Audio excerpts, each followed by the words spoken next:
I'm Joe, Produce Manager at Mississippi Market on West 7th Street. And I'm Nick. I'm the Mississippi Market Produce Manager on Selby. And we're here to talk to you about selecting sweet corn. One thing you want to do when selecting sweet corn, you want to look for tassels that are nice and dark, because as they mature, they get a little darker. You want to look for ears of corn that are nice and plump, and then you want to feel up towards the top to make sure that it's full all the way, the kernels are full all the way up to the top. Sometime with organic corn, you might find a worm in it late in the season, but no worry, you just take your knife, cut the top off, and the rest is good to go. And rest assured that if the worm can live on it, so can you. There's no pesticides or harmful residues. One of my favorite ways to eat corn on the cob is to grill it.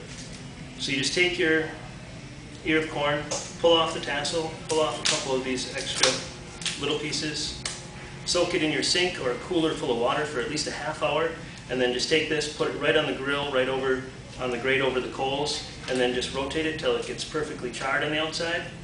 Shuck it down, you got a little handle, it's perfect to eat. All right, and speaking of shucking, we're going to talk about that next.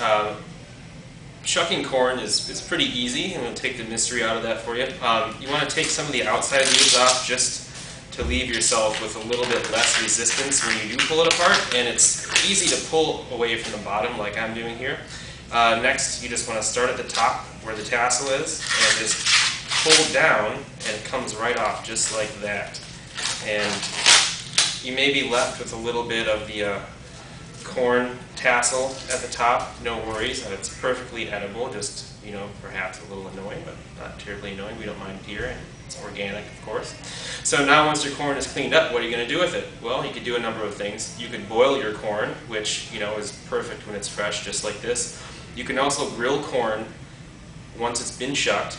Just make sure that you brush it with some kind of oil or fat. Olive oil is a favorite, you know, and you can dress it with salt and pepper either before or after. Put it on the coal or on the grill grate, and you just want to watch it closely. You want the kernels to get a little bit charred, but you don't want them to get too charred, otherwise your corn is going to be overdone. Another way that we love to have corn is simply cut off the cob and cooked in a pan. And the way you do this, if you've left the end on, it's easy to hold on to. You can stick it flat on your cutting board, and you simply cut the kernels off. You want to feel for a little bit of resistance so that you're not cutting too far into the cob, because then you have hard little bits on your corn kernels, which you don't really want. And then as you cut, you rotate, and it's really just as simple as that.